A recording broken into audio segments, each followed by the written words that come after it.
الرحمن الرحيم الحمد لله رب العالمين والصلاة والسلام على الحبيب المصطفى أبي القاسم محمد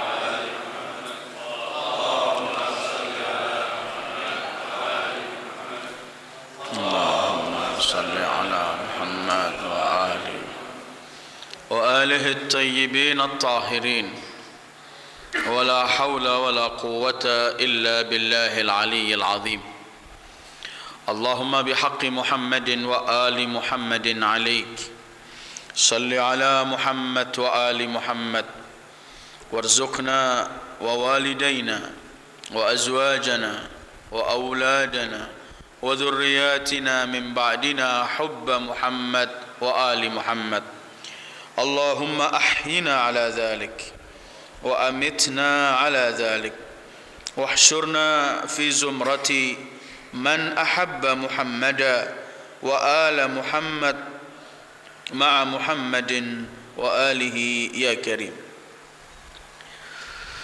أعوذ بالله من الشيطان الرجيم فمن حاجك فيه من بعد ما جاءك من العلم فقل تعالوا ندعو أبناءنا وأبناءكم ونساءنا ونساءكم وأنفسنا وأنفسكم ثم نبتهل فنجعل لعنة الله على الكاذبين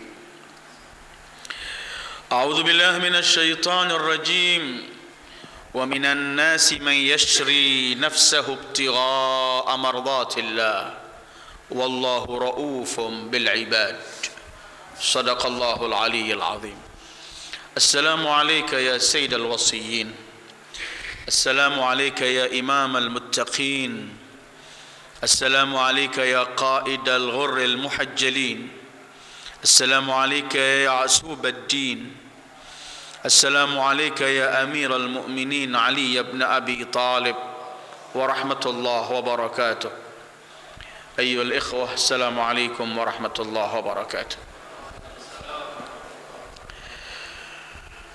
Malam ini malam 13 bulan Rajab, bulan yang mulia, dan nampak lebih mulia lagi bahwa besok 13 Rajab adalah hari kelahiran Amirul Mukminin Ali bin Abi Talib. 13 Rajab pada hari Jumat setelah 30 tahun Rasulullah dilahirkan, lahirlah wasi Rasulullah sallallahu alaihi wa alihi. Lahirlah pendamping setia Rasulullah sallallahu alaihi wa alihi. Lahirlah manusia yang akan meneruskan perjuangan Rasulullah sallallahu alaihi wa alihi. Karena itu malam ini kita akan membicarakan mengenai beliau Sayyidil Wasiyyin Amirul Mukminin Ali bin Abi Talib alaihi salam. Pertama-tama saya ucapkan selamat bahagia, selamat gembira dalam rangka menyambut kelahiran Al-Imam Ali bin Abi Talib. Ini merupakan karunia Allah yang besar yang Allah berikan kepada kita, sehingga kita oleh Allah selalu diberi kesempatan untuk menyambut hari-hari bersejarah, hari-hari kelahiran manusia-manusia suci, dan hari-hari wafat mereka manusia-manusia suci. Seperti beberapa waktu yang lalu kita menyambut kelahiran Sayyidah Fatimah Zahra di bulan Jumada Tsaniyah bulan lalu. Dan seperti ketika kita membicarakan mengenai para a'immatul adhar, selalu pasti yang akan kita bicarakan terlebih dahulu ialah kebesaran Rasulullah sallallahu alaihi wa alihi, kebesaran Sayyidil Wujud sallallahu alaihi wa alihi, keagungan yang dimiliki oleh Rasulullah. Karena kita yakin manusia yang paling sempurna, makhluk Allah yang paling sempurna adalah beliau Sayyidul Wujud sallallahu alaihi wa alihi. Kemudian kita bisa melihat manusia-manusia yang mulia itu setelah beliau, tolak ukurnya ialah bagaimana mereka manusia-manusia itu di pandangan Rasulullah. Karena kebesaran seseorang itu ialah terbawa oleh yang menganggap ia besar, dan yang menganggap ia besar itu ialah harus kita sepakati dulu bahwa ia manusia terbesar, yaitu Sayyidul Wujud sallallahu alaihi wa alihi. Sering kita sebutkan bahwa inti dari seluruh makhluk Allah adalah Sayyidul Wujud Muhammad. Kalau Allah tidak menciptakan manusia dan jinnya kecuali hanya untuk beribadah, maka tujuan Allah menciptakan manusia ialah ujungnya untuk beribadah kepadanya. Wa ma khalaqtul jinna wal insa illa liya'budun. Kalau kita ingin mengetahui siapa manusia yang sampai pada puncak arti ibadah sehingga diciptakan manusia dan jin karena ibadah itu, maka kita akan menemukan bahwa a'badul abidin, manusia yang paling menyembah Allah, yang paling layak disebut Abdullah adalah Sayyidul Wujud Muhammad sallallahu alaihi wa alihi. Kalau kita sudah bisa memahami bahwa ma khalaqtul jinna wal insa illa liya'budun, pertama. Kemudian kedua, kita bisa memahami bahwa a'badul abidin minal awwalin wal akhirin Sayyidul Wujud Muhammad, baru kita akan menemukan hadis qudsi yang amat populer, laulaka ma khalaqtu al aflak, kalau bukan karenamu Sayyidul Wujud, aku enggak ciptakan segala sesuatu. Karena yang telah sampai pada puncak arti ibadah adalah beliau, satu-satunya makhluk Allah yang mendapatkan pujian dari Allah. Tsumma dana fatadalla fakana qaba qausaini aw adna, itu beliau. Satu-satunya makhluk Allah yang Allah ceritakan dalam Al-Quran yang berkata, qul in kana lirrahmani waladun fa ana awwalul abidin.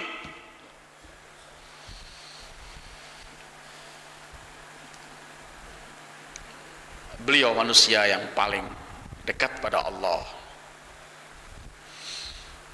Kemudian kita akan melihat siapa orang yang besar setelah Rasulullah sallallahu alaihi wa alihi.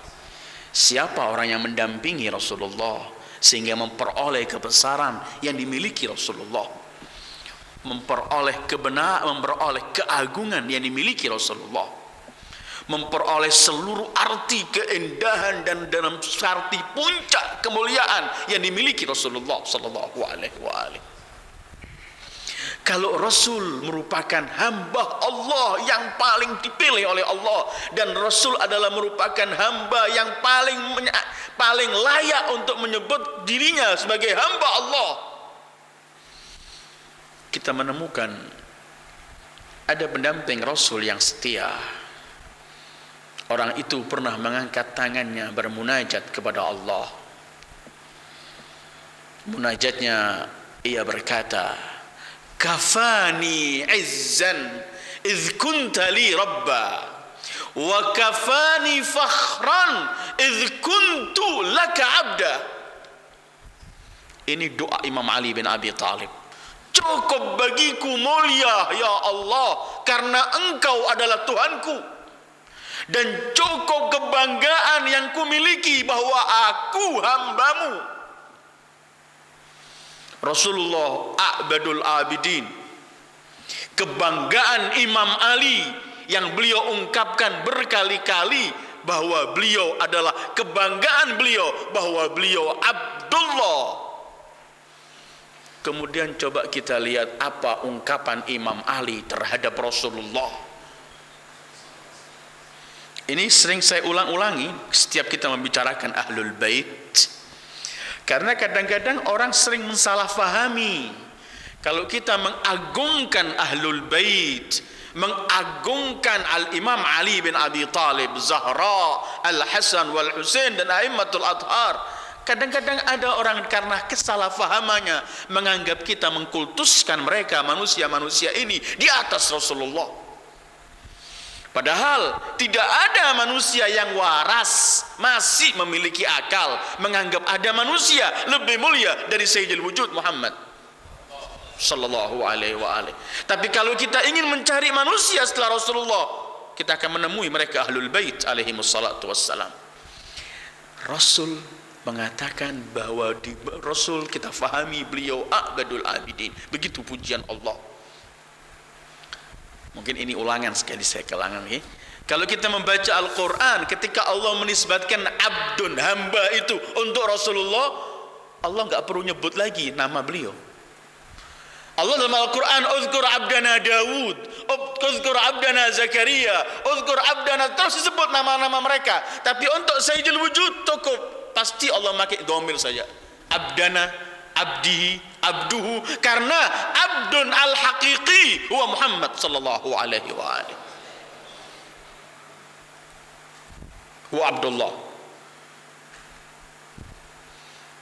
Karena itu beliau pernah mengatakan, faman a'badu minni sallallahu alaihi wa alihi. Tetapi orang yang berdoa, kafani izzan idh kunta li rabba wa kafani fakhran idh kuntu laka abda. Manusia ini memiliki kebanggaan dan kecintaan yang paling ia cintai dalam kehidupannya dan yang paling dibanggakan dalam kehidupannya. Setelah bangga bahwa ia hamba Allah, yang paling ia banggakan bahwa dia adalah bersama Rasulullah. Yang paling diidolakan, yang dicintai Rasulullah, yang paling dibanggakan Rasulullah, dan yang paling apapun dalam seluruh kehidupannya yang terdepan cuma Rasulullah. Kemudian timbullah ungkapan beliau yang populer, ana abdun min abidi Muhammad. Ketika beliau menyampaikan khutbah beliau, ketika orang tercengang dengan ilmu yang beliau ungkapkan, ada manusia teriak, engkau ya Ali lebih mulia dari Muhammad. Spontan beliau marah, beliau berkata, waihak, ana abdun min abidi Muhammad. Aku cuman budak dari budak Muhammad. Kebesaran seseorang dari Ahlul Bait itu akan kita lihat mereka besar karena mereka bersama Rasulullah, bersama orang yang paling mulia, yang paling besar. Malam ini kita memperingati kelahiran manusia yang selalu mendampingi Rasulullah. Manusia dalam kehidupannya tidak pernah melihat dirinya ada di hadapan Rasulullah sallallahu alaihi wasallam, di hadapan risalah yang dibawa Rasulullah. Manusia yang telah menjual dirinya dan tidak menghargai sama sekali, tidak ada harga kalau yang menuntut adalah Rasulullah sallallahu alaihi wasallam atau agama yang dibawa Rasulullah sallallahu alaihi wasallam. Kita sulit sebenarnya membicarakan sosok Ali bin Abi Thalib. Kita sulit membicarakan kebesaran yang dimiliki oleh beliau, dan mustahil kita akan memahami kebesaran beliau. Mustahil. Rasul pernah mengungkapkan hal ini. Rasul pernah memandang wajah Imam Ali, kemudian beliau berkata, coba bukan karena ada orang-orang tertentu, kelompok-kelompok tertentu yang akan menisbatkan kepadamu seperti mereka orang-orang Kristen menisbatkan yang bukan-bukan untuk Isa putra Maryam, maka akan kusampaikan seluruh kemuliaanmu sehingga kalau engkau jalan wahai Ali bin Abi Thalib, sabda Rasulullah, semua orang akan lari ingin mengambil bekas tanah yang engkau injak untuk memperoleh berkah darimu. Ali bin Abi Thalib sulit untuk dibicarakan, sulit untuk dijangkau, dan mustahil. Apa yang akan kita bicarakan mengenai kebesaran dan kemuliaan? Pasti yang terdepan beliau memiliki. Kita bicara apa? Pengorbanan. Coba pengorbanan itu dibentuk satu kitab, maka judul kitab itu adalah Ali bin Abi Thalib, karena beliau puncak pengorbanan demi Islam. Apapun yang kita melihat yang dibawa Rasulullah sallallahu alaihi wa alihi, kita menemukan kepada Ali bin Abi Thalib, kepada Zahra bid'atul Mustafa, kepada a'immatu ahlul bait alaihimus salatu wassalam. Segala sesuatu kita akan menemukan kebesaran itu kepada Ali bin Abi Thalib.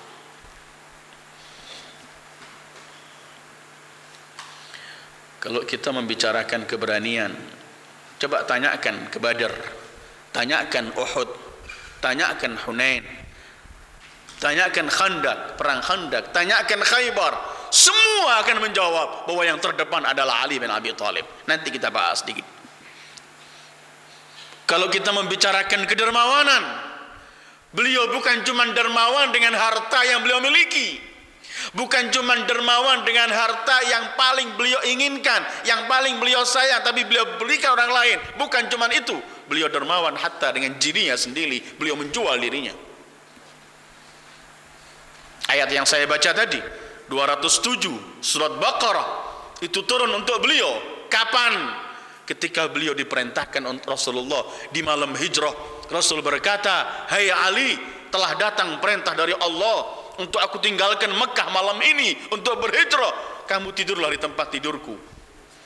Tidur di tempat tidur di Rasulullah artinya menyerahkan jiwa untuk mati, karena depan pintu Rasulullah seluruh kabail Arab telah siap dengan pedang terhunus untuk membunuh Rasulullah. Mereka hanya menanti keluarnya Rasulullah.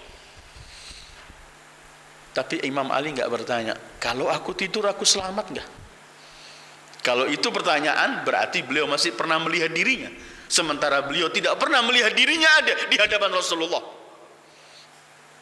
Beliau berkata kepada kekasihnya Sayyidul Wujud, "Ya Rasulullah, ya Habiballah, kalau aku tidur di tempat tidurmu, apakah engkau selamat ya Rasulullah?" Beliau enggak berkata, "Apakah aku selamat?" Tidak. Beliau hanya berkata, "Apakah engkau selamat?" Kata Rasulullah, "Iya." Sujud syukur beliau karena keselamatan Rasulullah sallallahu alaihi wasallam. Turun firman Allah, "Wa minan nasi man yashri nafsahu ibtigha'a mardatillah. Allahu raufun bil ibad." Ada manusia yang menjual, menggadaikan dirinya hanya ingin mengharapkan pahala dari Allah. Ali bin Abi Thalib. Kemudian Rasulullah mengomentari peristiwa itu. Bahkan dalam riwayat-riwayat yang sahih, silahkan kita buka Kutubus Sittah, Sihah Sittah, kita akan menemukan beberapa riwayat. Di malam itu Jibril turun, Israfil, Mikail, semua mendampingi Imam Ali, dan mereka para malaikat seraya berkata, "Bakhin laka ya ibn Abi Thalib." Untung kamu wahai putra Abu Talib. Allah membanggakan kamu di seluruh para malaikatnya karena perbuatan yang kamu lakukan malam ini. Sehingga Rasulullah kemudian memberi komentar. Beliau yang tidak berbicara kecuali wahyu. Wa ma yantiqu anil hawa in huwa illa wahyun yuha. Beliau berkata, pahala Ali bin Abi Thalib waktu tidur semalam Lailatul Hijrah, kalau dibagikan untuk seluruh manusia di mahsyar akan cukup. Ali bin Abi Thalib.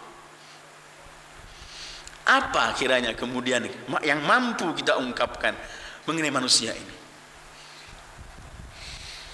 Dalam setiap hal.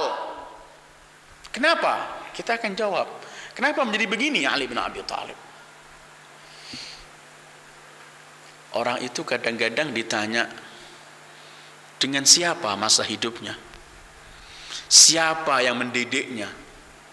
Siapa yang memberikan pengarahan dan ilmu padanya?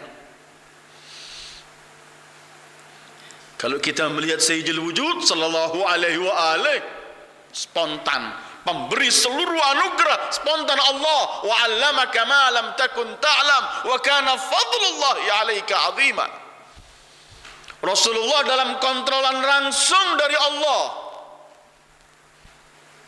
Kita pernah membaca dalam Al-Quran ketika Allah berkata kepada Musa saat dilahirkan.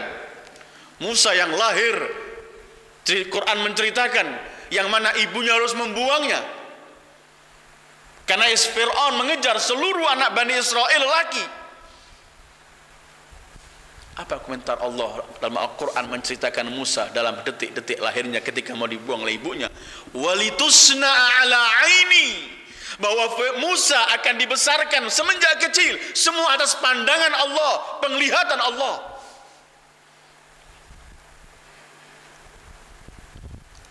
Seluruh kekuatan Fir'aun ingin membunuh. Bukan Allah cuma menyelamatkan Musa di rumahnya, tapi Allah ingin menampakkan kekuatannya. Allah kirim Musa di istana Fir'aun dan harus hidup di istana itu. Walitusna ala aini. Begitu juga kalau itu untuk Musa, bagaimana untuk Sayyidul Wujud? Bahwa beliau sallallahu alaihi wa alihi dari sebelum lahir dan sampai lahir atas pemeliharaan Allah, terus kontrol oleh Allah. Ternyata ada manusia yang hidup mulai kecil bersama anak itu. Coba kita kembali pada sejarah sejenak. Imam Ali ini abahnya Abu Talib namanya, Syekhul Abtah, Sayyidu Quraisy, Mu'minu Quraisy. Ibunya namanya Fatimah binti Asad.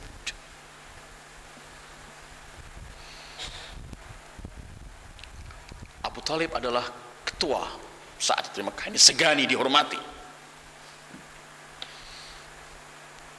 Ketika Rasulullah umur 30 tahun, dan Rasulullah dulu kecilnya hidup di rumah ini. Rasulullah lahir sudah gak sempat menyebut abahnya dan gak memandang wajah ayahnya.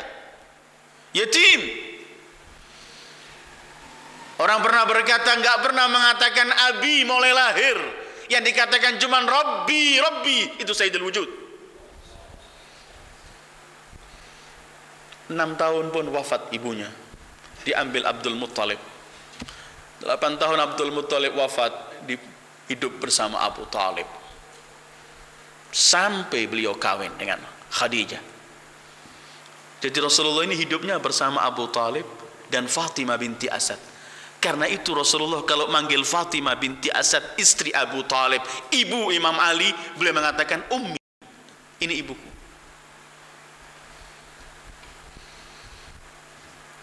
Setelah 30 tahun Rasulullah, umur beliau 30 tahun, Fatimah melahirkan Ali bin Abi Talib binti Asad. Kalau Allah sudah ingin membentuk, memberikan kemuliaan kepada hambanya, maka dalam semua hal dijaga oleh Allah. Semenjak lahir dijaga oleh Allah. Sejarah mencatat bahwa Al-Imam Ali bin Abi Talib 13 Rajab hari Jumat lahirnya, bukan di salah satu atap rumah di Mekah. Beliau lahir di dalam Ka'bah. Silahkan Anda baca Sihah, Anda akan menemukan bahwa Sayyidah Fatimah binti Asad, karena mereka dari keluarga Abdul Muttalib, mereka Hanafiyun ala millat Ibrahim. Saat itu Fatimah sedang tawaf. Di tengah-tengah tawaf, beliau merasa sesuatu di perutnya yang sudah 9 bulan beliau hamil. Beliau kemudian takut terjadi sesuatu melahirkan, sementara Ka'bah enggak pernah suci, banyak orang juga tawaf di tempat itu.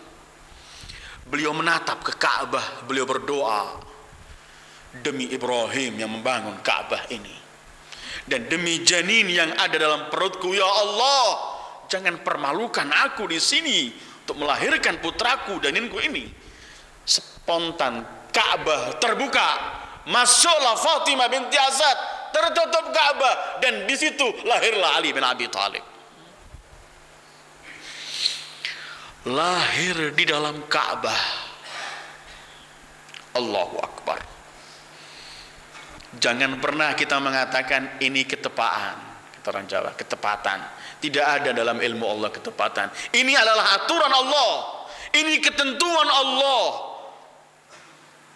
Lahir di dalam Ka'bah, pertama wujud di bumi Allah, berada di tempat yang paling mulia di bumi Allah. Karena enggak ada tempat yang paling mulia di bumi Allah kecuali Ka'bah. Tawafnya para malaikat, tawafnya para anbiya, tawafnya para aulia, tawafnya seluruh mukmin sepanjang kehidupan.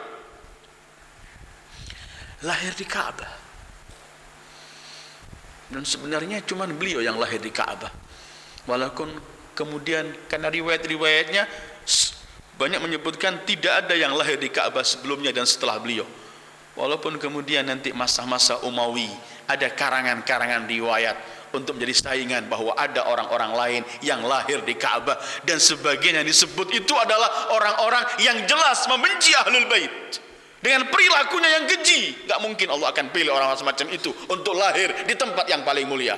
Cuman itu dibuat di waktu-waktu tertentu ketika mimbar-mimbar masih melaknat Imam Ali bin Abi Thalib. Lahir di Ka'bah, Allahu Akbar. Simbol manusia ini ketika wujud pertama di bumi Allah ini lahirnya di Ka'bah. Apa di balik itu wallahu a'lam. Tapi yang jelas adalah Ka'bah tempat yang paling mulia, tempat tawaf, tempat di situ ada doa yang mustajab, dan Ka'bah simbol dari segala sesuatu untuk orang mengarahkan wajahnya ke kiblat, dan kiblat itu adalah Ka'bah. Dan ternyata hubungan Imam Ali dengan Ka'bah ini yang paling erat. Allahu Akbar.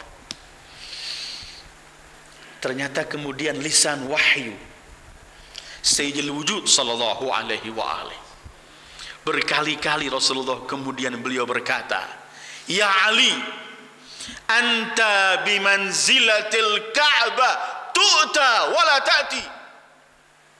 Lidah wahyu berbicara, "Hei Ali," kata beliau sallallahu alaihi wa alihi, "kamu kedudukanmu seperti Ka'bah yang harus didatangi, tidak mendatangi." Satu-satunya yang didatangi itu Ka'bah, dan Ka'bah gak pernah mendatangi siapapun. Anta bimanzilatil Ka'bah ta'ti tu'ta wala ta'ti. Kemudian Rasul juga bersabda berkaitan pada manusia yang lahirnya dalam Ka'bah.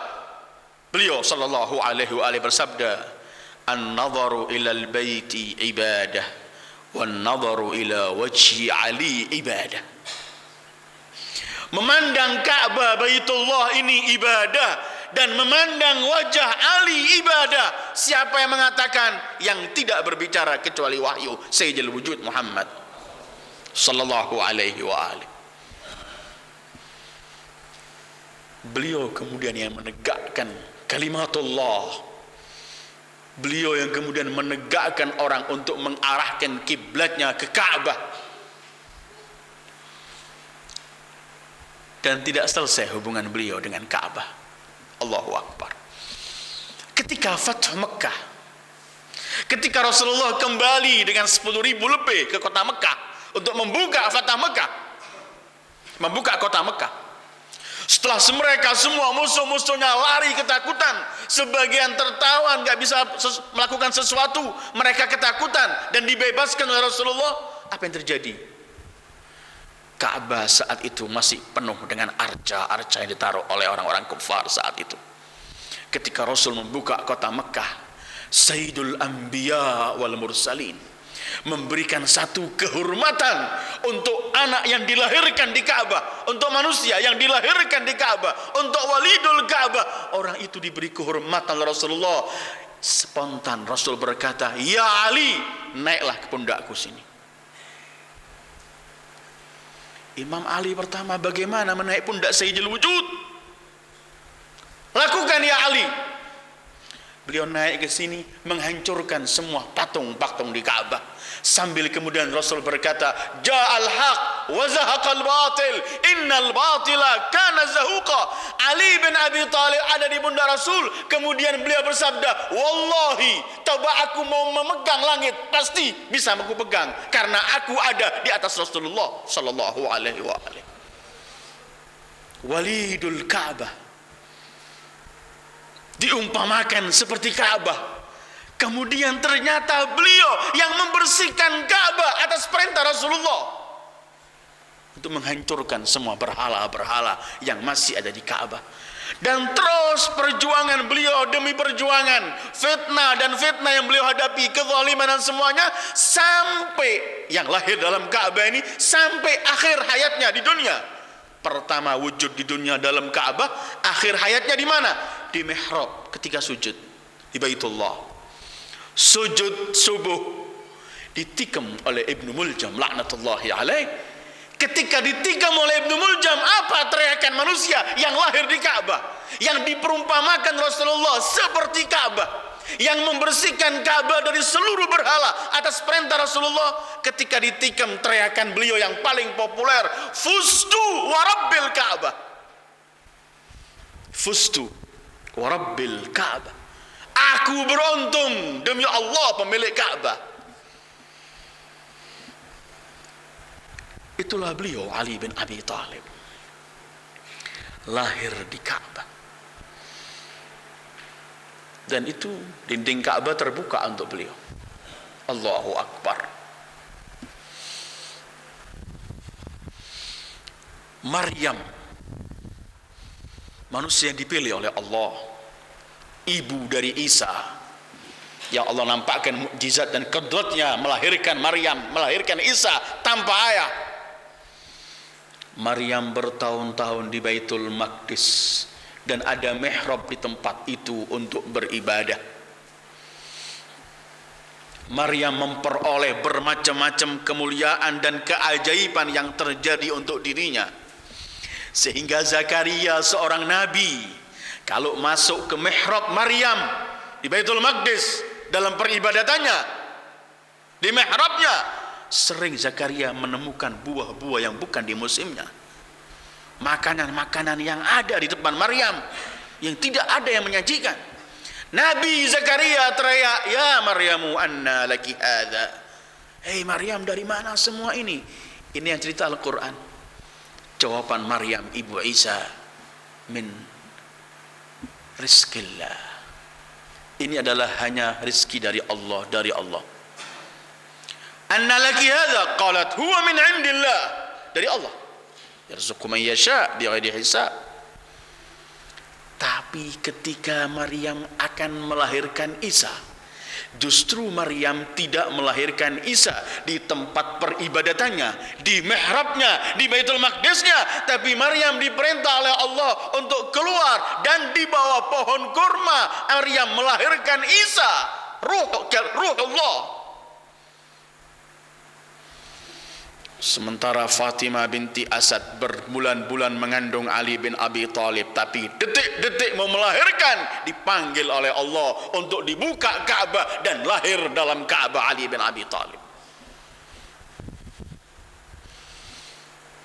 Wasi Rasulullah. Sulit orang membicarakan mengenai kebesaran Ali bin Abi Thalib, tapi itulah beliau.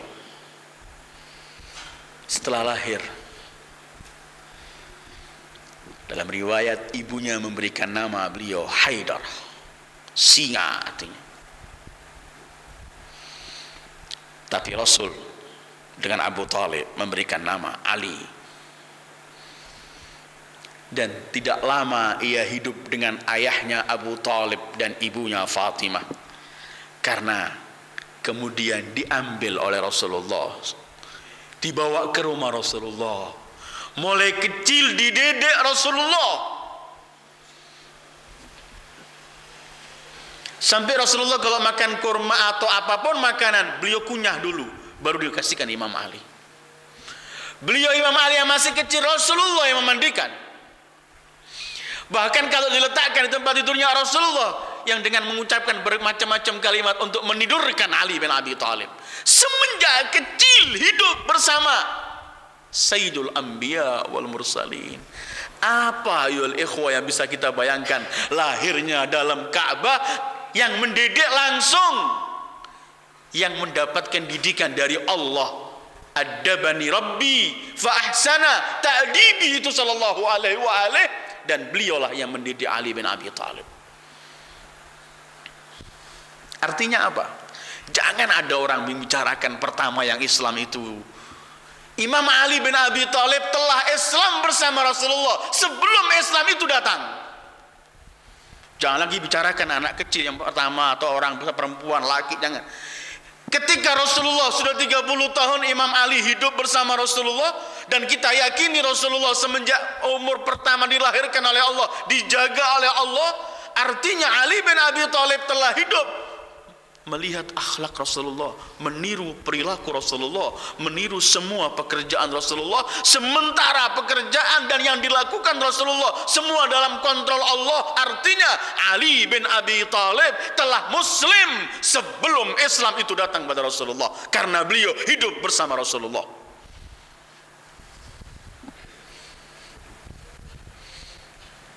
Itulah kemudian Imam Ali menyebutkan berkali-kali, dan beliau bangga dengan ini. Aku yang selalu menempel jasadku dengan Rasul, aku yang selalu hidup bersama Rasulullah, mengikuti Rasulullah, tidak pernah pisah, tidak pernah pisah bersama Rasulullah. Kadang-kadang kehidupan seseorang ini berubah total dengan apa? Dengan guru yang membimbingnya, dengan orang yang pernah ia ketemui kemudian memberikan nasihat bimbingan. Ketemu dengan guru cuma berapa bulan, berapa menit, paling top berapa lama, bisa membuat satu perubahan dalam kehidupan. Ada orang hidupnya tidak sama sekali kenal Allah, melakukan segala sesuatu, sekali kumpul sama orang baik mendapatkan teguran menitan, berubah hidupnya total. Itu sering kita saksikan. Tapi nggak bisa kita kiaskan untuk keluarga Rasulullah. Cuman saya ingin mendekatkan untuk mengenalkan bahwa apa yang kita bayangkan kalau hidup mulai kecil bersama afdhalil khalq sayyidil wujud, mustahil akan memiliki warna lain. Jadi warna Imam Ali ini, corak Imam Ali ini, perilaku Imam Ali murni apa yang diberikan Rasulullah sallallahu alaihi wasallam. Jadi mulai kecil begitulah ketentuan Allah, biar dia lahir di Ka'bah, kemudian yang memelihara langsung Sayyidul Wujud. Karena itu kemudian kalau ada riwayat-riwayat yang memojokkan Imam Ali, itu sebenarnya mereka sadar atau tidak sadar, yang membuat riwayat itu sebenarnya memojokkan Rasulullah sallallahu alaihi wasallam. Kalau ada kita baca Imam Ali pernah sholat dalam keadaan mabuk, katanya masih belum diharamkan, itu sebenarnya riwayat itu ingin menjatuhkan Imam Ali, dibuat oleh orang-orang tertentu yang memusuhi Imam Ali, tapi sebenarnya ingin memojokkan Rasulullah. Orang yang hidup semenjak kecil sama Rasulullah begini perilakunya, artinya kita ingin dengan riwayat-riwayat palsu semacam ini ingin mengatakan bahwa Rasulullah walaupun dididik mulai kecil tapi nggak berhasil Rasulullah mendidik Ali bin Abi Thalib. Atau riwayat-riwayat yang Imam Ali pernah meminang putri Abi Jahal, anaknya Abu Jahal, kemudian Rasulullah marah, Siti Fatimah marah. Ini karang-karangan riwayat yang ingin memojokkan Imam Ali, tapi dengan sadar atau tidak memojokkan Rasulullah sallallahu alaihi wasallam. Lahirnya di dalam Ka'bah, dibimbing langsung oleh Rasulullah sallallahu alaihi wasallam. Kata Imam Ali, setiap hari aku melihat kemuliaan demi kemuliaan yang dimiliki Rasulullah. Setiap hari.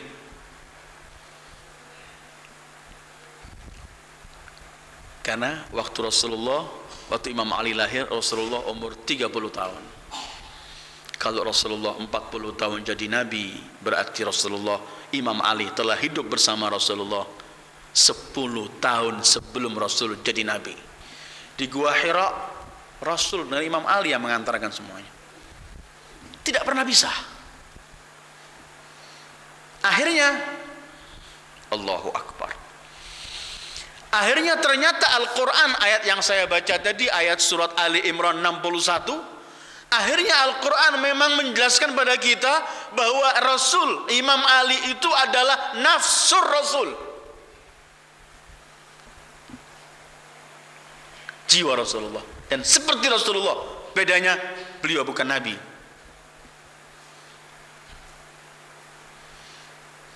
Karena ayatnya berbunyi 61, A'udzu billahi minasyaitonir rajim.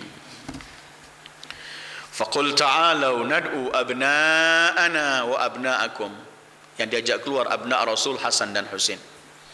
Wa nisa'ana wa nisa'akum, yang diajak keluar untuk mubahala adalah hanya Fatimah Az-Zahra.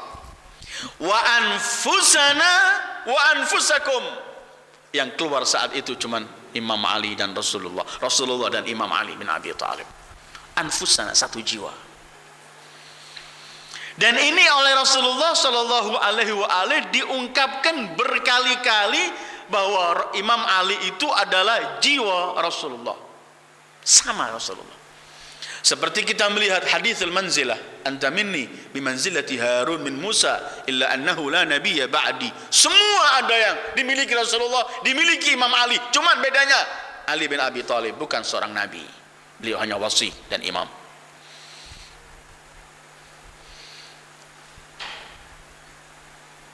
Itu Rasulullah sallallahu alaihi wa alihi sering menyebutkan bahwa Rasul ana min Ali wa Ali minni.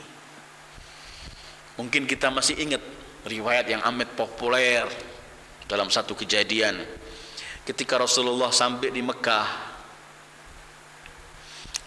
Ketika Rasulullah sampai di Madinah setelah hijrah, beliau mempersaudarakan antara satu dengan yang lain. Semua dipersaudarakan. Semua dipersaudarakan. Tinggal Imam Ali sendirian. Beliau melihat Rasulullah telah mengatakan, kamu dengan ini saudara, kamu dengan ini saudara, semua. Tinggal Imam Ali sendiri. Imam Ali kemudian tanya, ya Rasulullah, kamu persaudarakan semua dengan satu dengan yang lain, tapi kamu tinggalkan aku sendiri. Dengan siapa engkau persaudarakan aku? Rasulullah menoleh kepada beliau, hanya berkata, anta akhi fid dunya wal akhirah. Yang cocok untuk saudaramu cuma aku, yang lainnya tidak ada, itu artinya. Yang kufur cuma dengan Rasulullah sallallahu alaihi wa alihi, karena memang wa anfusana wa anfusakum. Kata Rasulullah, anta akhi fid dunya wal akhirah.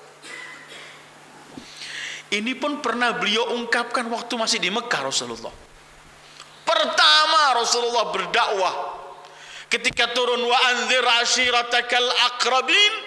Ketika Rasulullah diperintah oleh Allah untuk mengajak keluarga kerabat yang dekat, dikumpulkan semua keluarganya, pamannya, amehnya, anak-anak pamannya, semua kumpulkan. Beliau menyampaikan dakwahnya. Beliau mengatakan, siapa yang akan menjadikan khalifahku, menolongku, membantu aku setelah kematianku? Semua diam, tinggal Ali bin Abi Thalib yang umurnya saat itu cuma 12 kurang atau lebih, sedikit. Saat itu Rasulullah SAW mengatakan, anta akhi wa wasiyi wa khalifati min ba'di. Kamu memang saudaraku, wasiku. Wa anfusana wa anfusakum. Jadi kita bisa akan menemukan kebesaran demi kebesaran yang dimiliki Imam Ali. Karena itu kemudian Imam Ali ini hidupnya cuma untuk risalah, untuk Allah, Rasulnya, dan apa yang dibawa Rasulullah sallallahu alaihi wa alihi. Tidak pernah mengatakan sesuatu pada Rasulullah kecuali sama'an wa ta'ah. Naam. Apapun perintahnya. Tidak pernah menawar sesuatu, semua cuma iya. Karena kebanggaan beliau cuma ana abdun min abidi Muhammad. Karena itu kemudian ketika Rasulullah sallallahu alaihi wa alihi di Mekah, ketika Rasulullah sampai di Madinah, kita menyaksikan tadi yang saya bawa pertama ketika malam tidur di malam hijrah, mengorbankan dirinya. Murah bagi beliau untuk Rasulullah sallallahu alaihi wa alihi. Kita bisa menyaksikan di Badar. Allah. Silahkan kita baca sejarah. Kalau 70 yang mati di Badar dari orang-orang kufar Mekah, 70 yang mati, 70 yang ditawan. Begitu sejarah mencatat peperangan Badar, karena Rasulullah menang mutlak. 70 itu 35-nya di tangan Imam Ali. Baca sejarah, buku-buku tertentu ditulis dengan nama-namanya 35 itu. Fulan. Dan tidak pernah mundur, tidak pernah mengejar orang yang lari dalam peperangan beliau. tidak pernah mengambil rampasannya. Murni dilakukan perintah Allah dan Rasulnya. Selesai. Di Uhud, ketika banyak orang sudah lari meninggalkan Rasulullah, ketika Rasulullah sampai berlumuran darah, banyak yang melarikan. Sehingga paman Anas bin Malik yang namanya juga Anas, di Uhud dia menceritakan, dalam keadaan gawat di Uhud saya melewati satu tempat, saya lihat banyak orang berkerumun. Kata Anas ini, kenapa kamu di sini? Rasulullah sudah dikepung. Wah, kita dengar Rasulullah telah wafat, Muhammad telah meninggal. Katanya pamannya Anas, kalau sudah wafat maka wafatlah kalian sekalian bersama beliau sallallahu alaihi wasallam. Banyak orang yang lewat, yang tetap mendampingi, melindungi Rasulullah, Ali bin Abi Thalib dengan beberapa gelintir sahabat. Dan ini Quran menceritakan. Peperangan apa yang kita mulai bersama Rasulullah? Kemudian kita nggak menampakkan pahlawan yang paling terdepan, Ali bin Abi Thalib. Peperangan apa? Baca sejarah yang ada.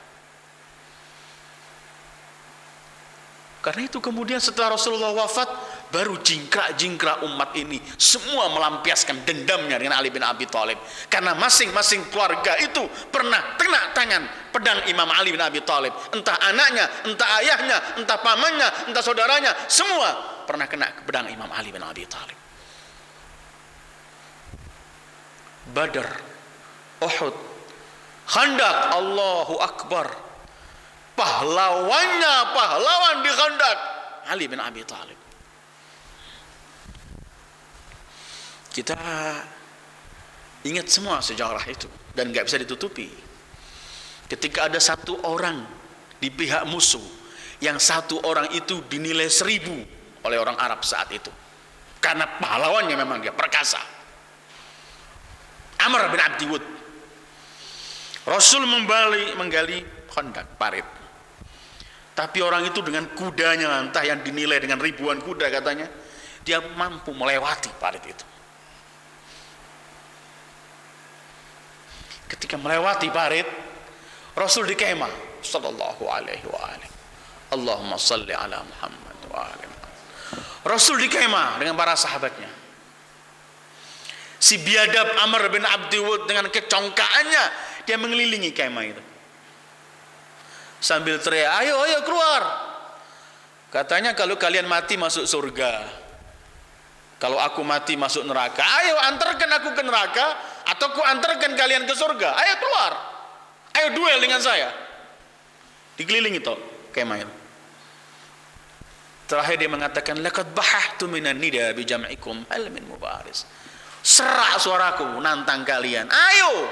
Begitu congkaknya Amr bin Abdi Wud mengelilingi kemah Rasulullah. Rasulullah di dalam sallallahu alaihi wa alihi. Apa kata beliau? Siapa yang bisa menyelesaikan dengan Amr ini? Aku jamin ia surga. Surga loh ya. Insyaallah kalau kita rindu surga, hatta kita ini sudah enggak punya kekuatan apa, surga, lebih baik cepat maju mati masuk surga. Surga. Yang jamin siapa? Yang paling berhak menentukan siapa di surga dan tidak. Yang karena kalau bukan karenanya surga nggak diciptakan dan nggak dibuka pintu surga. Semua diem. Wah, ini yang biadab ini si keliling mengejek ini. Ayo aku antarkan ke neraka, ke surga, antarkan aku ke neraka. Kata Rasulullah, siapa bisa menyelesaikan aku dengan ini, aku jamin surga. Sakatal qaum. Semua diem. Yang angkat tangan cuman yang lahir di Ka'bah dan yang dibimbing langsung mulai kecil bersama Rasulullah. Ana ya Rasulullah. Dan wallahi bukan surga yang beliau rindukan, tapi yang beliau inginkan ialah merelakan hati Rasulullah sallallahu alaihi wasallam. Karena surga itu menurut sabda Rasulullah sendiri, al jannah tashtaq ila Ali bin Abi Thalib. Surga itu yang rindu sama Ali bin Abi Thalib. Orang mukmin saja lebih mulia dari surga, masa kemudian Ali bin Abi Thalib? Ana ya Rasulullah. Rasulullah melihat beliau masih memberi kesempatan untuk yang lain, menawarkan lagi yang kedua kalinya.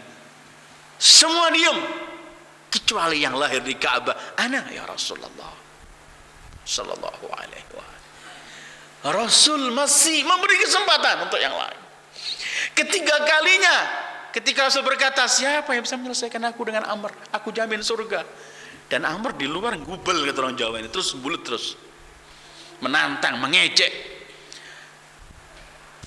Katanya ketika Rasul menawarkan ketiga, katanya Ali bin Abi Thalib, aku ya Rasulullah.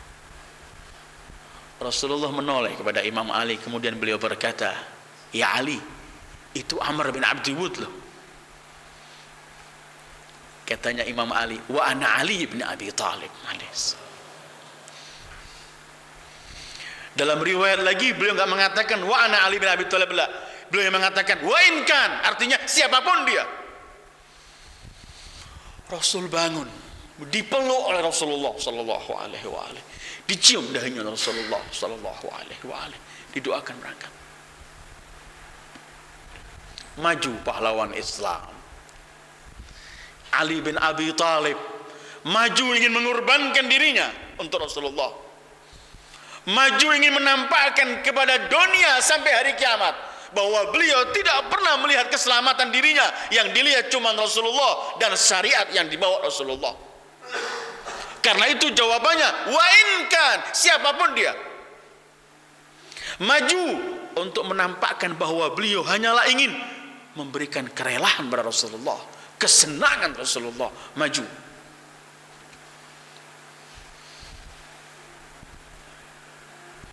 Amr bin Abdi Wud ketika melihat Ali bin Abi Thalib tampil di atas kudanya mengejek, kenapa kamu yang keluar? Bapakmu kawanku, suruh keluar yang lain. Ini sebenarnya cuma basa-basinya Amr bin Abdi Wud. Amr bin Abdi Wud dibilang pahlawan 1000 semua itu, memang kalau melihat Ali bin Abi Thalib pasti dia gemetar. Yang di hadapan beliau adalah Asadul Ghalib, Ali bin Abi Thalib.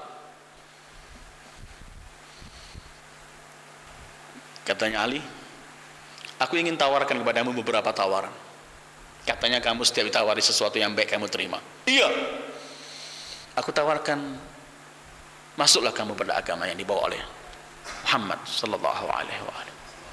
Celaka kamu ya Ali, aku datang untuk memerangi, kok kamu suruh aku masuk agamanya. Oke, aku tawarkan kamu yang kedua, kembalilah kamu ke Mekah, jangan perangi kita. Katanya Amr bin Abdi Wud, celaka kamu ya Ali, perawan-perawan Mekah akan mentertawakan aku. Aku sudah bisa lompat ke sini untuk memerangi, kembali tanpa perang.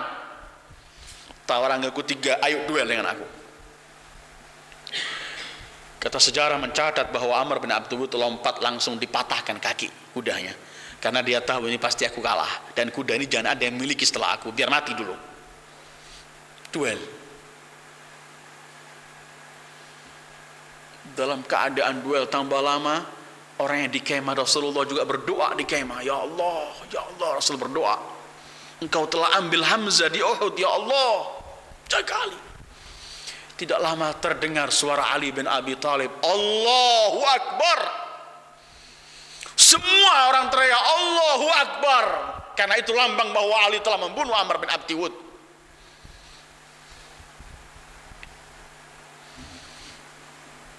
Datang komentar Rasulullah sallallahu alaihi wasallam, la dharbatu Ali bin Abi Thalib ta'dilu amal ats-tsaqalain. Sekali pukulan Ali bin Abi Thalib di Khandaq, pahalanya mencukupi seluruh pahala manusia dan jin sekaligus.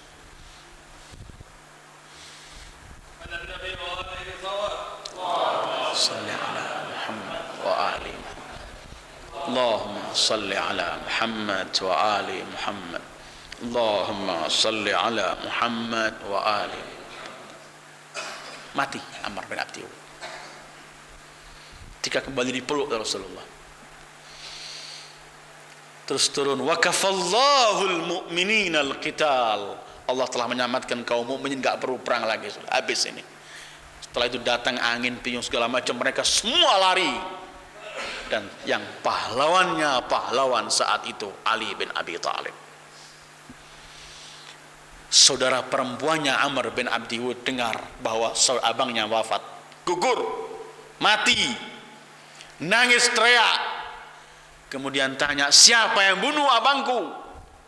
Mereka berkata, Ali bin Abi Thalib. Begitu mendengar nama Ali bin Abi Thalib, dia mengungkapkan beberapa bait syair yang artinya, coba yang bunuh saudaraku bukan Ali bin Abi Thalib, pahlawannya pahlawan, akan kutangisi abangku seumur hidupku, tetapi yang bunuh dia pahlawan, kami pun keluarga merasa bangga karena ia membantai pahlawan.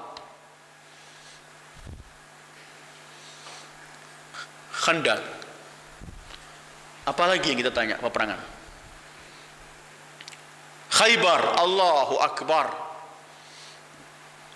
Khaybar bukan cuman beliau pahlawannya, tapi beliau di peperangan itu mendapat satu titel besar, satu anugerah yang besar.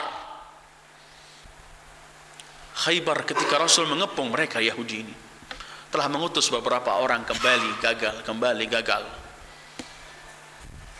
Di malam hari Rasul, di sore hari Rasulullah kemudian menyampaikan ungkapannya di hadapan para sahabatnya. Besok aku keserahkan liwa bendera ini untuk bisa membuka pintu Khaybar, menjebol Khaybar. Besok akan kuserahkan kepada ini seseorang yang mencintai Allah dan Rasulnya dan dicintai oleh Allah dan Rasulnya, dan di tangan orang itu akan terbuka Khaybar. Allah, para sahabat malam itu udah nggak mau tidur nampaknya. Cepat-cepat mau kapan datang fajar ini, kapan datang subuh ini. Kemudian kalau mereka ingin dipilih mendapat titel mencintai Allah dan Rasulnya dan dicintai oleh Allah dan Rasulnya, artinya menjadi Habibullah wa Habibu Rasulih. Salat subuh semua orang mengangkatkan akhirnya begini, ingin kalau dituding Rasulullah dia sallallahu alaihi wa alihi. Sementara Rasul tidak berbicara, tidak meminta, tidak menolak, tidak menentukan, kecuali murni kontrol wahyu dari Allah. Setelah salat Rasul memandang wajah mereka, kemudian beliau bertanya, mana Ali bin Abi Thalib? Allahu Akbar. Yang ditanya yang itu, yang lahir di Ka'bah. Semua mereka teriak, wah sakit dia, sakit mata ya Rasulullah.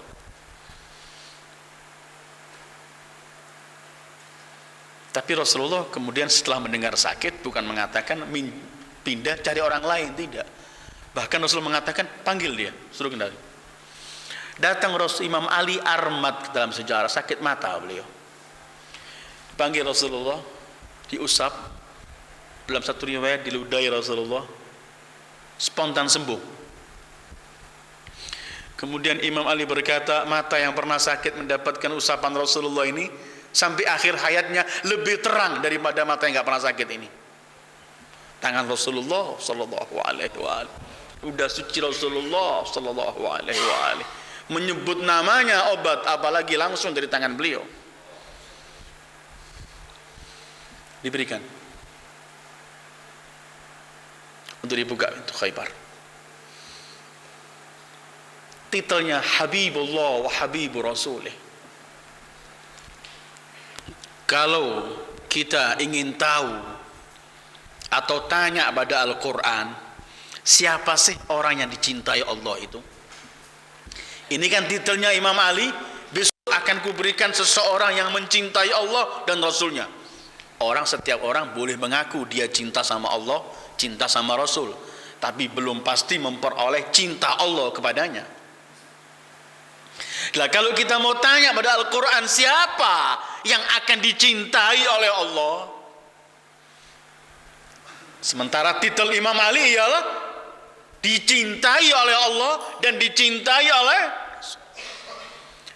Tadi dalam pembukaan saya mengatakan kebanggaan Imam Ali dan idola kehidupan beliau cuma Sayyidul Wujud Muhammad. Sehingga beliau mengatakan, aku abdun min abidi Muhammad. Kalau kita tanya pada Al-Quran siapa orang yang memperoleh cinta dari Allah, jawabannya gamblang, qul in kuntum tuhibbunallah fattabi'uni yuhibbukumullah. Maka Al-Imam Ali adalah orang yang paling mengikuti Rasulullah, sehingga Imam Ali orang yang pertama mendapatkan kasih sayang dari Allah karena mengikuti Sayyidul Wujud sallallahu alaihi wa alihi. Dan bukan cuma sekali ini Rasulullah menyampaikan berkaitan dengan Imam Ali itu orang yang paling dicintai oleh Allah dan Rasulnya, dan yang paling dicintai Allah dan Rasulnya. Ada satu riwayat hadis Tair yang paling populer, satu cerita yang paling populer. Silahkan Anda baca riwayat-riwayat ini di buku-buku Sihah dan Tarikh. Rasulullah suatu hari diberi oleh orang hadiah burung panggangan, siap makan. Tair Mashwi. Ketika mendapat ini, Rasulullah enggak langsung makan. Rasulullah angkat tangan, doa, begini doanya. Allahumma i'tini bi ahabbil khalqi ilaika wa ilayya wa ashadduhum hubban laka wa hubban li ya'kulu ma'i min hadzal tayyib. Ya Allah, datangkan kepadaku makhluk yang paling kamu cintai dan yang paling kucintai, dan yang paling mencintaimu dan mencintaiku ya Allah, supaya ikut makan dengan burung ini. Yang jaga pintu rumah Rasulullah saat itu khadimnya Anas bin Malik.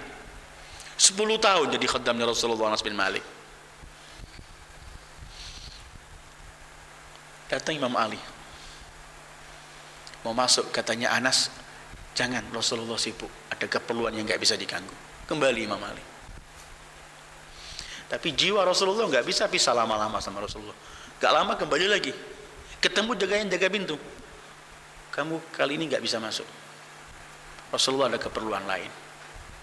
Kembali Imam Ali. Ketiga kalinya kembali, sedang berbicara sama Anas, Rasulullah di dalam dengar, udkhul, masuk wahai Ali. Anas gak bisa menahan, masuklah Imam Ali. Kata Rasulullah, maaf to'ak, kok lambat kamu datang? Katanya Imam Ali, yang ketiga kali ini aku ditolak oleh khatimmu.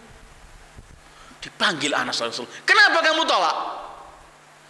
Aku dengarkan doamu ya Rasulullah. Aku ingin jangan dia, anak ingin orang-orang Ansor dari kerabatku yang datang, karena doamu begitu agung. Tapi yang jelas yang datang dan yang ditunggu oleh Rasulullah, dan doa ini sesuai bahwa orang yang paling mencintai Allah dan Rasulnya, dan yang paling mencintai Allah dan Rasulnya, Ali bin Abi Thalib. A'tini bi ahabbil khalq ilaik wa ilai wa ashadduhum hubban lak wa hubban li ya'kulu ma'i hadzal tayyib. Ayyuhal ikhwah, apapun yang kita membicarakan mengenai kebesaran Imam Ali, ada satu peperangan yang beliau enggak boleh ikut. Pahlawan pernah enggak boleh ikut Rasulullah perang. Ketika Rasulullah meninggalkan Madinah untuk perang di Tabuk, mulai suara-suara orang munafik, ditinggalkan Ali oleh Rasulullah untuk sama anak kecil-kecil dan wanita ini. Langsung Imam Ali menghadap pada Rasulullah. Spontan Rasul berkata, Ali, tidakkah kamu rela? Ama tardu an takuna minni bimanzilati Harun min Musa illa annahu la nabiyya ba'di. Ali, tidakkah kamu cukup rela bahwa kedudukanmu di sisiku seperti kedudukan Harun bersama Musa, tapi tidak ada nabi setelahku. Ya Ali, tidak bisa Madinahku lepas, harus ada kamu di Madinah menjaga Madinah. Bahkan dalam riwayat Ahmad bin Hanbal,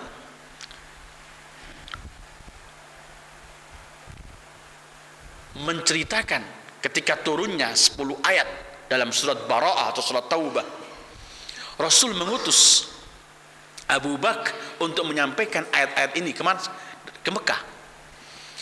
Setelah berangkat utusan beliau, Jibril datang memerintahkan kepada Rasulullah untuk yang menyampaikan utusan itu adalah Ali bin Abi Thalib. Sehingga Rasulullah sallallahu alaihi wa alihi memanggil Ali bin Abi Thalib kemudian untuk mengejar utusan beliau yang diutus. Ketika bertemu dengan Abu Bakar, katanya Abu Bakar, apakah ada sesuatu yang turun untukku? Kata Imam Ali, aku diperintahkan untuk menggantikan kamu. Bakar pulang ke Rasulullah sallallahu alaihi wa alihi. Ini riwayat Ahmad bin Hanbal. Bakar keluar. Kembali Rasulullah, apakah ada sesuatu yang terjadi untukku atau ayat yang turun sehingga engkau ganti? Kata Rasulullah, tidak. Aku hanya melaksanakan perintah. Jibril turun kepada aku menyampaikan sesuatu dari Allah, ungkapannya bahwa la yuaddi anni anka illa Ali. Jangan ada yang menyampaikan darimu kecuali Ali bin Abi Thalib. Maka aku hanya melaksanakan perintah itu. Karena itu kemudian Rasulullah sallallahu alaihi wasallam bersabda, Aliyun minni wa ana min Ali wa la yuaddi anni illa ana wa Ali. Ali dariku dan aku dari Ali, dan tidak bisa yang menyampaikan sesuatu dariku kecuali harus aku sendiri atau Ali. Nafsul Rasul sallallahu alaihi wasallam. Tolak ukur orang itu adalah bersama Imam Ali bin Abi Thalib. Begini ayyuhal ikhwah. Dan terus saya ungkapkan ini, kalau tahun lalu saya menyebutkan Imam Ali murni dari riwayat, bisa dirujuk kaset-kasetnya itu, dan mungkin sebagian saya ulangi dari riwayat-riwayat yang ada di kutub ahli sunnah. Ada satu ungkapan Rasulullah sallallahu alaihi wasallam, dan ini ungkapan menampakkan kebesaran Imam Ali dan sekaligus menampakkan kita yang hidup sepanjang kehidupan manusia sampai hari kiamat, siapa yang benar-benar bersama Rasulullah dan siapa yang hanya menampilkan dirinya bersama Rasulullah sementara ia bukan bersama Rasulullah, atau artinya munafik. Ada ungkapan singkat, pendek sekali Rasulullah sallallahu alaihi wasallam. Tapi ungkapan ini sangat-sangat mengagungkan Imam Ali, dan sekaligus Rasul ingin menjadikan Imam Ali itu tolak ukurnya seseorang itu mukmin atau munafik. Rasul pernah bersabda begini pada Ali, ya Ali, la yuhibbuka illa mu'min wa la yubghiduka illa munafik. Ya Ali, tidak mencintai kamu kecuali mukmin dan tidak membenci kamu kecuali munafik.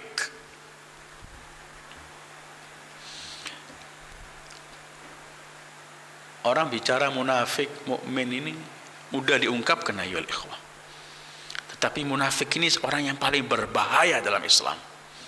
Munafik ini sehingga dalam Al-Quran ada munafikun. Kalau Anda membaca surat munafikun dalam Al-Quran, mungkin Anda akan heran. Karena nyatanya orang-orang munafik ini menampakkan Islamnya di hadapan Rasulullah dengan ungkapan yang genah. Mereka berkata, kami mengaku, menyaksikan, bersaksi, kamu ini Rasulullah, tapi ditolak oleh Allah. Lidah berbicara ya. Coba saya dengan bacakan ayatnya. A'udzubillahi minasyaitonirrajim. Bismillahirrahmanirrahim. Idza ja'akal munafiqun qalu nashhadu innaka la rasulullah wallahu ya'lamu innaka la rasuluh wallahu yashhadu innal munafiqina lakadzibun. Kalau datang kepadamu orang-orang munafik, kemudian mereka berkata, kami bersaksi bahwa engkau sebenarnya adalah Rasulullah. Allah berkata, Allah menuliskan ayatnya, Allah maha mengetahui kalau kamu Rasulullah, tetapi Allah bersaksi, wallahu yashhad, Allah bersaksi, innal munafiqina lakadzibun, bahwa orang-orang munafik itu bohong. Padahal ungkapannya dalam tulisan kan benar. Mereka berkata, kami bersaksi kamu Rasulullah. Tapi oleh Allah ungkapan ini disaksikan ulang. Wallahu yashhadu innal munafiqina lakadzibun. Ya ikhwan, kalau kita baca ayat ini kita takut sebenarnya. Kadang-kadang kita ini teriak-teriak cinta Rasulullah, mengaku Rasulullah segala macam, tapi kita ini ungkapan di lidah saja, hati kita mungkin tidak. Takut-takut kalau jawaban Allah diberikan pada kita, wallahu yashhadu innal munafiqina lakadzibun. Untuk hal munafik dan mukmin ini Allah berikan patokan melalui Rasulnya, yang mencintai kamu ya Ali mukmin, yang membenci kamu munafik. Munafik itu Allah, titel yang paling elek, yang paling jelek Allah berikan. Karena munafik itu ungkapannya indah, enak bicaranya, Enggak ada pembicaraan lebih enak ketika lidah mengatakan kami bersaksi kamu Rasulullah. Oh, indah sekali. Tapi ternyata hati mereka kosong. Ini yang suatu saat kita akan sampai pada ayatnya, fi qulubihim maradun fazadahumullahu marada. Tidak mencintai kamu kecuali mukmin. Tidak membenci kamu kecuali munafik. Kapan munafik diterima oleh Allah? Apapun yang ia lakukan ditolak oleh Allah. Bahkan Allah menggambarkan munafik ini di neraka paling bawah. Innal munafiqin lafid darkil asfali minan nar. Tolak ukurannya, la yubghidhuka illa mu'min. La yuhibbuka illa mu'min wa la yubghidhuka illa munafiq. Imam Ali ayyuhal ikhwah, orang yang menegakkan agama ini dengan semua perjuangannya. Tapi Imam Ali orang yang paling mazlum. Dibuat manusia yang paling mazlum. Oleh siapa? Oleh mereka orang-orang munafikin yang hatinya fi qulubihim marad. Oleh siapa? Oleh mereka orang-orang yang dengki dengan kedudukan yang dimiliki oleh Imam Ali. Bisa kita bayangkan mimbar-mimbar Islam tegak dengan pedang Imam Ali, dengan perjuangan Imam Ali. Tetapi mimbar-mimbar itu kemudian 80 tahun melaknat Imam Ali bin Abi Thalib. Hidup bersama Rasulullah hampir sepertiga abad, 30 tahun lebih. Tapi terus disebutkan gak pernah meriwayatkan dari Rasulullah sesuatu. Cuma 50. Ada yang mengatakan cuma 500. Di depan saya ini ada kitab namanya Musnad Imam Ali. 12 jilid ini kitab. Di mukaddimah kitab ini orang menyebutkan, menukil ungkapan dari salah satu ulama Azhar yang mengarang kitab yang berjudul Azwa ala Sunnah Muhammadiyah, Abu Rayyah atau Abu Riyah mereka tulis. Ulama Azhar yang mengarang kitab berkaitan dengan sunnah Rasulullah sallallahu alaihi wa alihi.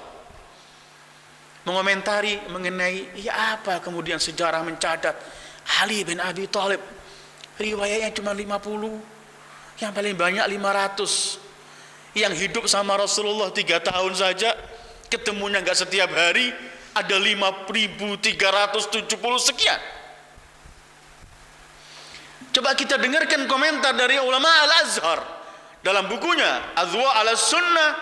Beliau berkata begini, atau saya enggak bacakan sudah, saya langsung bawa terjemahan ringkasannya. Ali bin Abi Thalib, kata beliau, yang hidup bersama Rasulullah 30 tahun lebih, sepertiga abad. Coba Ali bin Abi Thalib dengan semua kecerdasannya, dengan semua kelebihan yang dimiliki. Coba Ali bin Abi Thalib kalau cuman sehari apal satu hadis dari Rasulullah, maka hadis beliau harus 12.000 lebih. Kalau sehari satu, maka beliau harusnya memiliki 12.000 riwayat lebih. Kenapa kemudian jadi cuma 50 atau paling banyak 500? Padahal bukan harus sehari, bukan satu ketemu Rasulullah 1 jam 2 jam, setiap saat bersama Rasulullah. Imam Ali kan berkata, kalau aku minta, aku bertanya, dijawab oleh Rasulullah. Kalau aku tidak bertanya, aku diberi ilmu oleh Rasulullah. Bukankah satu-satunya sahabat Ali bin Abi Thalib yang kemudian menepuk dadanya, saluni qabla an tafqiduni, tanya padaku sebelum kalian kehilangan aku. La inni la a'lamu bi turuqis sama' minal ard. Aku lebih mengenal jalan-jalan di langit daripada jalan di bumi ini. Satu-satunya sahabat Rasul yang berkata, saluni inna hahuna la ilman nabi. Tanya padaku, di sini ada ilmunya Rasulullah. Kata Abu Rayyah, kalau sebenarnya kalau cuman saat meriwayatkan satu hadis saja Imam Ali dengan dihitung hidupnya bersama Rasulullah lebih dari sepertiga abad, maka paling sedikit Imam Ali akan memiliki 12.000 hadis. Ini Abu Rayyah.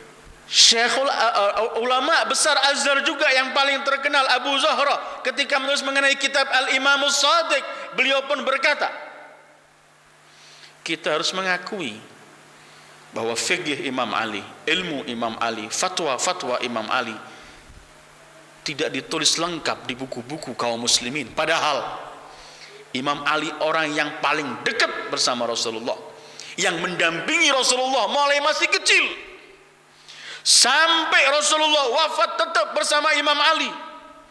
Tapi kenapa tidak beliau menanyakan? Heran, tapi beliau memberi jawaban sendiri. Beliau berkata begini, yang jelas Bani Umayyah ketika memegang kuasa ini, mereka menghapus semua kemuliaan Ali bin Abi Thalib dan riwayat-riwayat Ali bin Abi Thalib, sehingga membuat riwayat-riwayat tandingan untuk Ali bin Abi Thalib dan menghapus riwayat-riwayat untuk Imam Ali. Dan bagaimana mereka akan berani mengungkapkan sementara mereka hidup di satu masa yang setiap masjid dan mimbar melaknat Ali bin Abi Thalib. Apakah mampu murid-muridnya atau pecintanya untuk menyampaikan riwayatnya sementara setiap hari dilaknat?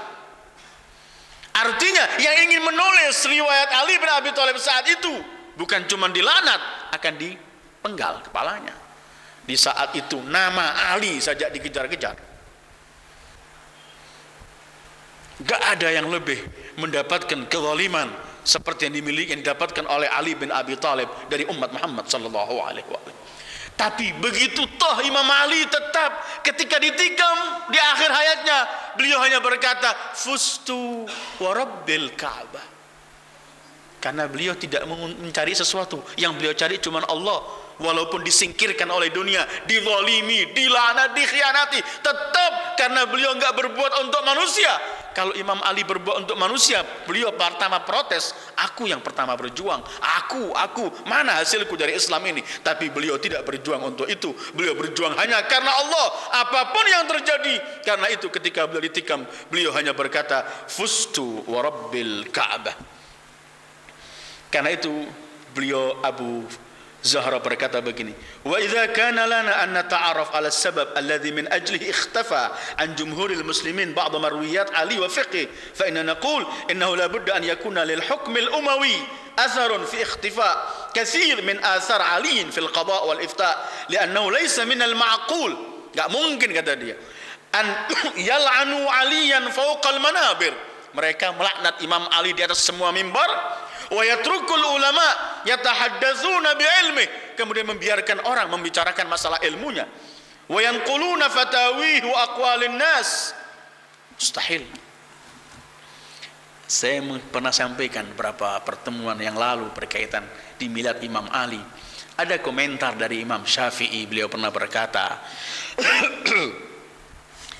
ketika ditanya mengenai Ali bin Abi Thalib, beliau berkata, apa yang bisa kita ungkapkan mengenai sosok manusia yang musuh-musuhnya selalu ingin menghapus semua kemuliaannya, menghilangkan semua kemuliaannya, sementara pengikut-pengikutnya takut untuk menyampaikan karena situasinya. Tapi di antara musuh-musuh yang menyembunyikan kemuliaannya, dan di antara pecinta dan pengikutnya yang takut mengungkapnya, tetap beliau tampil sebagai Ali bin Abi Thalib. Paling banyaknya riwayat keutamaan sahabat yang dimiliki adalah yang dimiliki Ali bin Abi Thalib. Yuriduna liyutfi'u nurallah wallahu mutimmu nurih. Mereka ingin menghapus cahaya Allah ini, tapi tetap Allah memberikan kesempatan dan tetap Allah menampakkan cahaya ini tetap berkembang. Hidup bersama Rasulullah terus gak punya riwayat, itu gak bisa diterima itu. Jadi kalau satu hari satu harusnya lebih 12.000.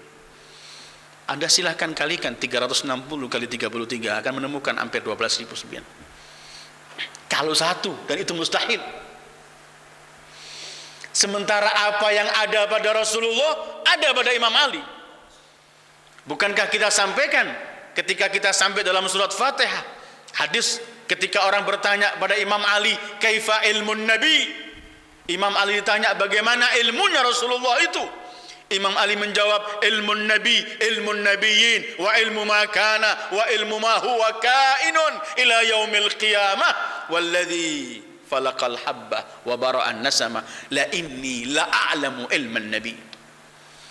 Hai Ali bin Abi Thalib, bagaimana sih ilmunya Nabi itu? Rasulullah yang tanya, Sayyidil Wujud. Kata beliau, ilmu Nabi itu ilmu seluruh anbiya ada pada beliau. Dan ilmu apa yang telah terjadi, ilmu yang akan terjadi sampai hari kiamat.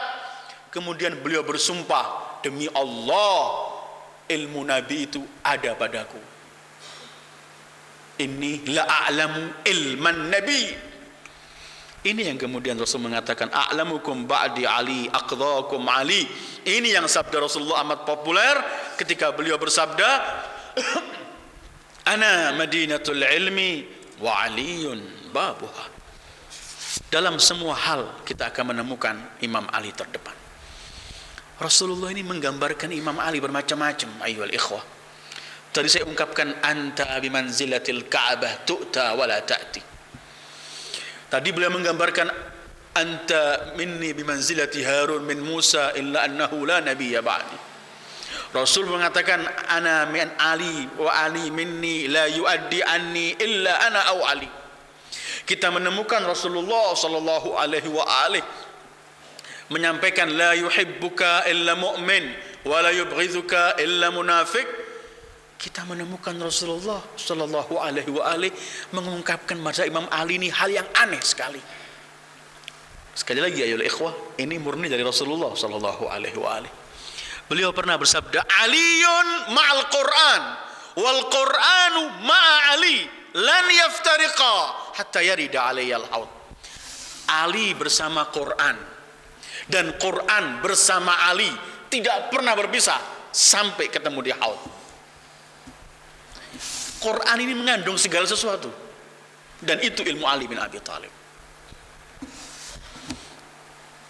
Apapun yang ada dalam Al-Quran, karena itu Imam Ali pernah berkata, tanya padaku masalah ayat apapun, di mana turunnya, waktu perang atau damai, waktu malam atau siang, apa yang dimaksud, siapa yang dituju, semua Rasulullah Imam Ali mengenal Quran. Bahkan Imam Ali mengatakan bahwa Quran ini ada zahir wa batin, dan Imam Ali mengenali zahir dan batinnya Al-Quran. Allah dan Rasul gandengkan Rasul Imam Ali dengan Al-Quran. Kalau kita mengenal kebesaran Al-Quran, maka kita akan mengenal kebesaran Imam Ali bin Abi Thalib yang digandengkan Rasulullah. Seperti hadits Tsaqalain, ketika Rasulullah menitipkan umat ini untuk dengan dua pusaka beliau, taraktu fikum ma in tamassaktum bihima lan tadillu ba'di abada, kitab Allah wa itrati ahla baiti fa innahum lan yaftariqa hatta yarida alayyal haud. Enggak pernah bisa ini. Artinya apa? Kalau Al-Quran mengandung hak, maka Ali bin Abi Thalib penampilan hak. Kalau Al-Quran mengandung ilmu, maka Ali bin Abi Thalib penampilan ilmu dari Al-Quran. Kalau Al-Quran membawa seluruh arti kemuliaan, maka yang terdepan dengan kemuliaan itu Ali bin Abi Thalib. Kalau Al-Quran menceritakan orang yang paling dekat pada Allah, maka orang yang paling dekat pada Allah Ali bin Abi Thalib. Apapun, karena Allah mensifati Al-Quran ini dengan bil haqqi anzalna wa bil haqqi nazal, maka seluruh kandungan Al-Quran hak, dan itu ada pada Ali bin Abi Thalib. Karena itu ketika ada orang yang mau menipu Imam Ali, sementara pengikut beliau saat itu tertipu pun dengan slogan itu. Muawiyah pernah menyuruh orang untuk mengangkat Al-Quran, cuman dengan simbol mengangkat Al-Quran, la hukma illallah, la hukma illal Quran, yang kemudian diikuti oleh Khawarij. Terjadi za'za'ah atau goyang pengikut Imam Ali. Mereka mengangkat Quran. Tidak ada hukum kecuali Al-Quran, kecuali Allah. Imam Ali cuma mengomentari begini, kalimatu haqqin urida bihal batil. Ungkapan gak ada hukum kecuali Allah dengan mengangkat Quran, ini ungkapan hak, tapi yang mereka inginkan di balik ini adalah kebatilan. Kalau berkata berkaitan dengan Quran, berkaitan dengan hukum Allah, kalian jangan kemana-mana. Dari mulai awal aku ajak kalian untuk bertahkim pada Allah. Contoh semua keindahan Al-Quran ada. Ya Allah, sering saya ulang-ulang ya ayyuhal ikhwah. Dalam menyampaikan hak juga Imam Ali, penyampaian beliau dengan hak berbeda dengan orang ingin menyampaikan sesuatu yang tercampur oleh kebatilan. Penyampaian Imam Ali untuk menegakkan hak, semuanya murni, nampak keindahan hak. Hak itu kan indah, jamil. Maka menyampaikan yang hak harus pun dengan cara yang jamil. Ingatkah peperangan dengan Muawiyah? Ketika Muawiyah Siffin menguasai air dijaga. Imam Ali dengan kaumnya, dengan pengikutnya, nggak diberi setetes pun air oleh pengikut Muawiyah. Datang mereka pada Imam Ali, ya Ali bin ya Amirul Mukminin, kita telah kehabisan air. Air dikuasai oleh musuh. Kata Imam Ali, kalau kalian mau air, basahi pedang-pedang kalian dengan darah. Bangkit dengan ungkapan ini, menyerbu, dikuasai air oleh pengikut Imam Ali bin Abi Thalib. Setelah dikuasai, kata Imam Ali, air itu buka, berikan juga untuk mereka. Teriak-teriak pengikutnya, ya Imam, kemarin mereka kuasai, mereka enggak memberikan pada kita. Sekarang setelah kita kuasai air ini dengan pertumpahan darah semacam ini, kamu perintahkan kita untuk memberikan air ini pada mereka. Jawaban Imam Ali, dzaka Muawiyah wa ana Ali bin Abi Thalib. Jangan samakan. Itu perilaku dia Muawiyah. Aku Ali bin Abi Thalib, simbol hak. Ali ma'al Quran wal Quran ma'a Ali. Riwayat berikutnya Rasulullah pun menegaskan lebih gamblang, Aliyun ma'al haq wal haqqu ma'ali. Sekali lagi, ayyuhal ikhwah, ini riwayat, kembali semua ada dalam buku-buku kita. Sabda Rasulullah sallallahu alaihi wa alihi. Jangan ada kita mengaku cinta Rasulullah, keberatan telinga kita mendengarkan hal-hal mengenai keagungan Ahlul Bait. Jangan.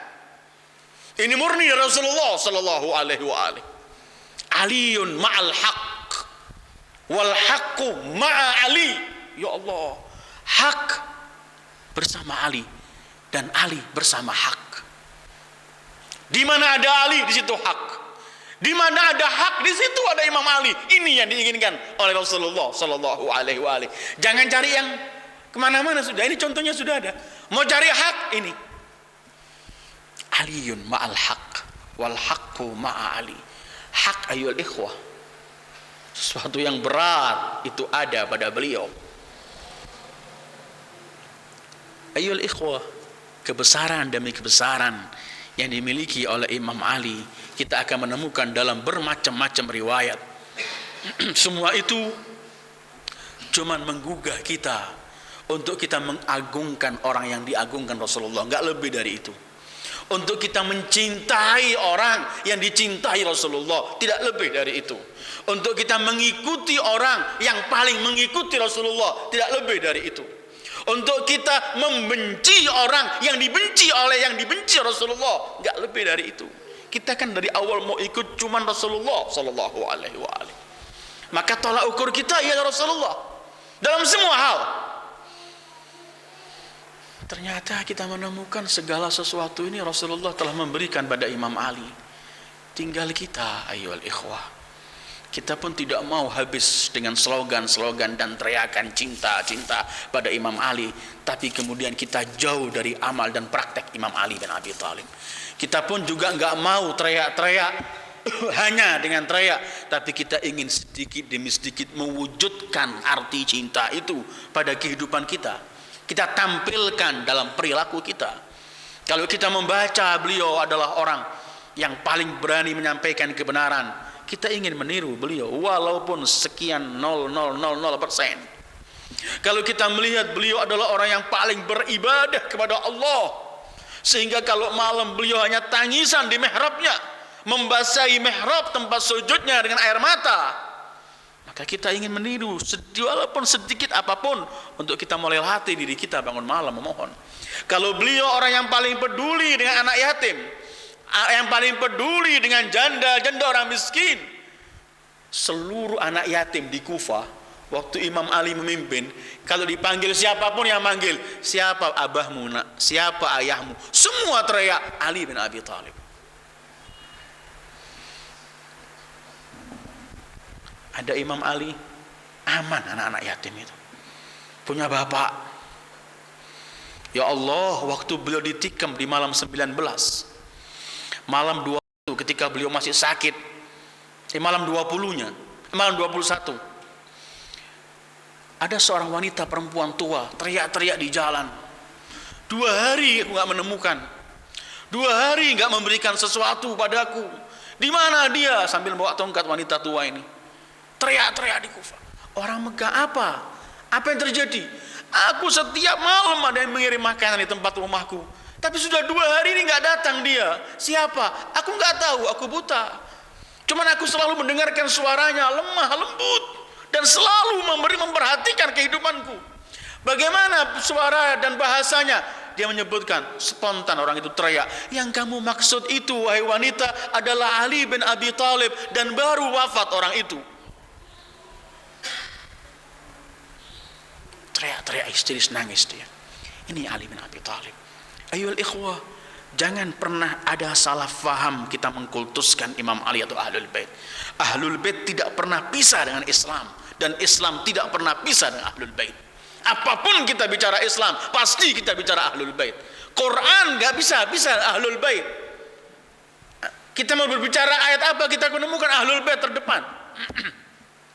Kita menemukan ayat tadhir Ahlul Bait, kita menemukan ayat salawat, innallaha malaikatahu yusalluna 'alan nabi. Kita menemukan Ahlul Bait di sana. Bahkan kemudian yang paling akhir ialah ternyata yang diminta Rasulullah pada umatnya sepanjang sampai hari kiamat ini cuma satu, cintai Ahlul Baitku. Qul la as'al. Aku enggak minta sesuatu. Illal mawaddata fil qurba. Jangan kemudian kita mendengarkan sesuatu, kita mengkultuskan, melebih-lebihkan, tidak. Kita bersepakat tidak ada orang yang mulia melebihi Rasulullah sallallahu alaihi wasallam. Tapi setelah Rasulullah, orang-orang yang paling mulia ialah Ahlul Bait yang disucikan oleh Allah, karena mereka yang disucikan oleh Allah, karena mereka orang-orang yang mulia, dan karena itulah opah risalah, opah Rasulullah dakwah ini yang harus kita bayar. Cintai Ahlul Bait. La as'alukum alaihi ajra illa al-mawaddata fil qurba. Jangan kita teriak-teriak cinta Rasulullah, memperjuangkan Islam yang dibawa Rasulullah, memperjuangkan agama Rasulullah, memperjuangkan semuanya, sementara yang diminta Rasulullah belum kita bayar. Masih punya utang terus begini. Nanti di hari kiamat kita meminta syafaat Rasulullah, dengan wajah apa kita menghadap Rasulullah? Utang yang diminta ya, belum kita berikan. Ayyul ikhwah, itulah kajian kita sedikit mengenai Imam Ali bin Abi Thalib dalam rangka menyambut hari kelahiran beliau. Kita selalu mohon dari Allah Subhanahu wa taala agar kita diberi oleh Allah bisa mencintai Rasul dan Ahlul Bait. Kita hidup dengan itu, dan kita minta ketika kita di akhir hayat kehidupan kita antara husnul khatimah dengan su'il khatimah, detik-detik menentukan, kita minta mereka Ahlul Bait akan membantu kita sehingga kita kembali kepada Allah, membawa cinta untuk Rasulullah, cinta Ahlul Bait, dan itulah kelak kita akan memperoleh sahutan dari Allah, udkhuli fi ibadi wadkhuli jannati. Sekali lagi, dalam rangka memperingati hari kelahiran Rasulullah, hari kelahiran Imam Ali, kita ingin meningkatkan sedikit kehidupan kita untuk mulai sedikit demi sedikit mengamalkan, meniru, melaksanakan apa yang diminta oleh Al-Imam Ali bin Abi Thalib. Dengan itu insya Allah kita mengharap Imam Ali enggak meninggalkan kita, dan kelak akan datang pada kita dan akan memberikan kautsar biyadihi. Itu yang bisa sampaikan. Wassalamualaikum warahmatullahi wabarakatuh.